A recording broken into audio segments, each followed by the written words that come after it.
ওয়াকফ সংশোধনী আইন নিয়ে প্রতিবাদ মিছিলকে কেন্দ্র করে অশান্তি ছড়িয়েছিল মুর্শিদাবাদের জঙ্গিপুর, ধুলিয়ান, সুতি, শমশেরগঞ্জ এই সমস্ত জায়গায়।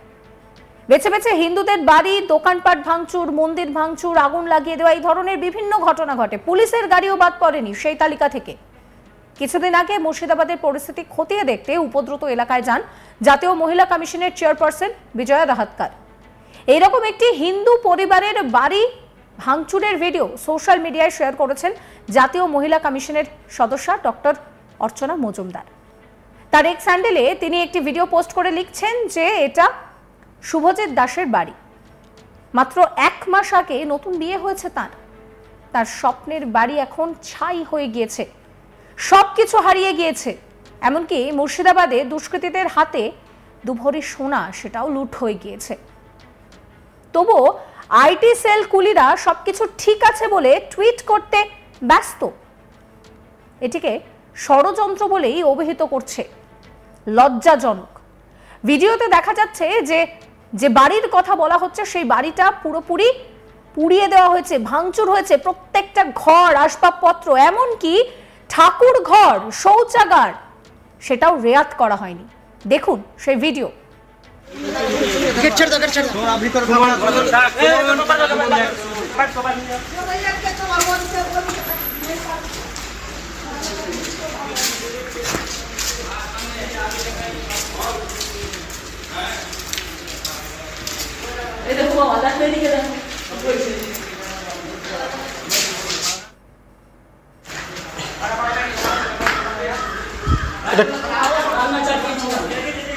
সকাল 8টার সময় শনিবার একদিন টয়লেট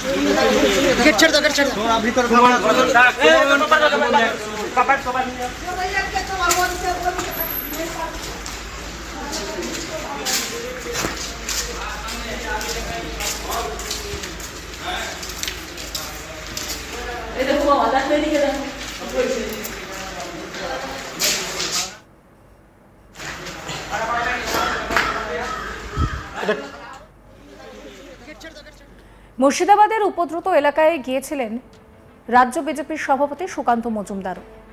জাফরাবাদ গ্রামের এক হিন্দু মহিলা তিনি কান্নায় ভেঙে পড়েন।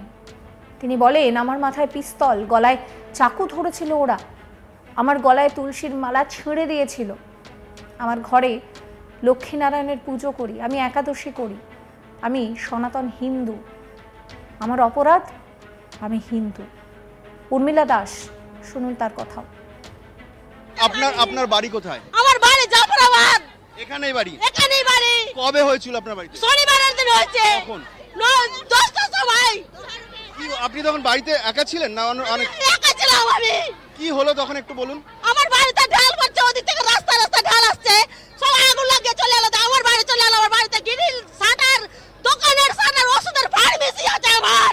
আপনার ওষুধের ফার্মেসি আছে? আমার ওষুধের ফার্মেসি আছে। বাড়িতে কে কে আছে? বাড়িতে আমার স্বামী আছে, আমার ছেলে আছে, আমার সিস্টার, আমি কি করে আমি বাঁচবো? আমি সনাতন ধর্মে বাস করে আমি কি হালে পড়ে আছি আমি। আপনি গলায় তুলসীর মালা পরেন, আপনি সনাতনী হিন্দু। সনাতন হিন্দু। তারপরেও আপনার বাড়িতে অ্যাটাক হলো কেন? কেন অ্যাটাক হলো?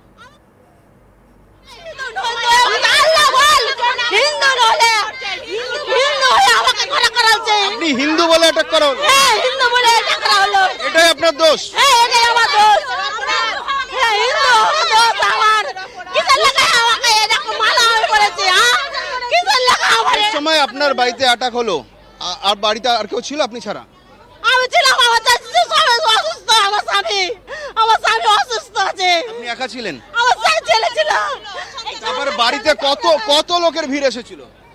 10 জন এসেছিল, বাইরে অনেক ছিল, আমি বাড়ি আমার 10 জন ঢুকেছিল। এসে তারপর কি হলো? চিন্তা পারিনি, আমাকে খোল, দরজা খোল, দরজা খোল, দরজা খোল, দরজা খোল করছে, ভেঙে ফেলানো হয়েছে। তারপর আপনি যখন দরজা খুললেন কি হলো?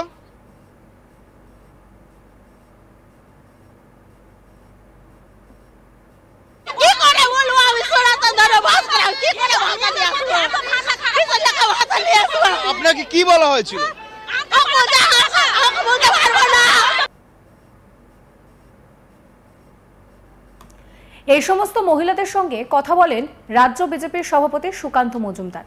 তিনি বলেন, এরপর যদি তাদের বাড়িতে আবার হামলা হয় তাহলে কিন্তু সুকান্ত মজুমদার গাড়ি পাঠাবে না, সেই গাড়িতে করে তাদের নিয়ে যাওয়া হবে কালীঘাটে মুখ্যমন্ত্রীর বাড়িতে, সেখানেই থাকবেন তারা। শুনুন সুকান্ত মজুমদারের কথা। চিন্তার কিছু নেই, আমরা ক্যাম্পের ব্যাপারে কথা বলবো, ঠিক আছে? চিন্তা কথার কিছু নেই। আর যখন অসুবিধা হবে আমরা আসবো তো। যেদিন থেকে আপনাদের শুরু হয়েছে বিএসএফ পাঠানো থেকে শুরু করে সমস্ত কিছু সব আমরা করেছি। বিএসএফ না এলে আপনারা বাঁচতেন না।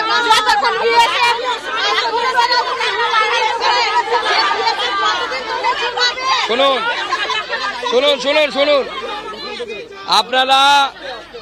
আপনারা কেউ ভাববেন না একা আছেন। আপনারা শুনলে অবাক হয়ে যাবেন, প্রতিদিন সন্ধ্যাবেলায় দিল্লি থেকে অমিত শাহ ফোন করতো, খোঁজ নিত আপনাদের কি অবস্থা, আমাকে ফোন করতো। উনি বিএসএফ পাঠানোর ব্যবস্থা করেছেন, সিআরপিএফ নেমেছে।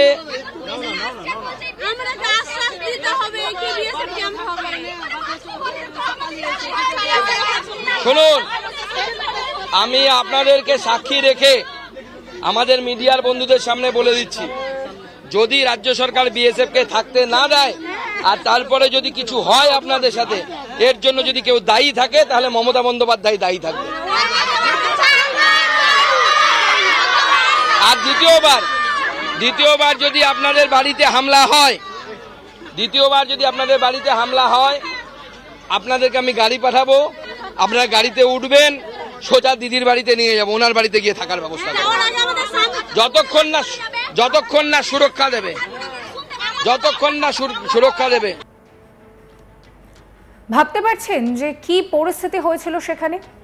যদিও সেখানে কেন্দ্রীয় বাহিনী মোতায়েন করার পর পরিস্থিতি অনেকটাই শান্ত হয়েছে, অনেকটাই কন্ট্রোলে এসেছে, কিন্তু যে মানুষগুলো একেবারে তাদের শেষ সম্বল দিয়ে বাড়িঘর বানিয়েছিলেন, তারা ঠিক কি দোষ করেছিলেন? তাদের কি সত্যি একটাই দোষ, তারা হিন্দু?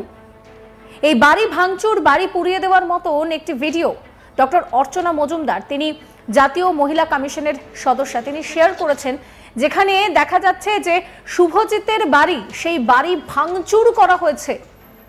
তিনি কিছুদিন আগে বিয়ে করেছেন, চোখে তার কত স্বপ্ন, কত আশা নিয়ে এই বাড়িটার ভিত তৈরি করা হয়েছিল। দেখতে পাচ্ছেন এই বাড়িটায় আর কিছু নেই, সবটাই ছাই হয়ে গিয়েছে। বেসিন, বাথরুম, ঠাকুর ঘর বাদ যায়নি কোনো কিছু, নিদেন পক্ষে খাট। দেখুন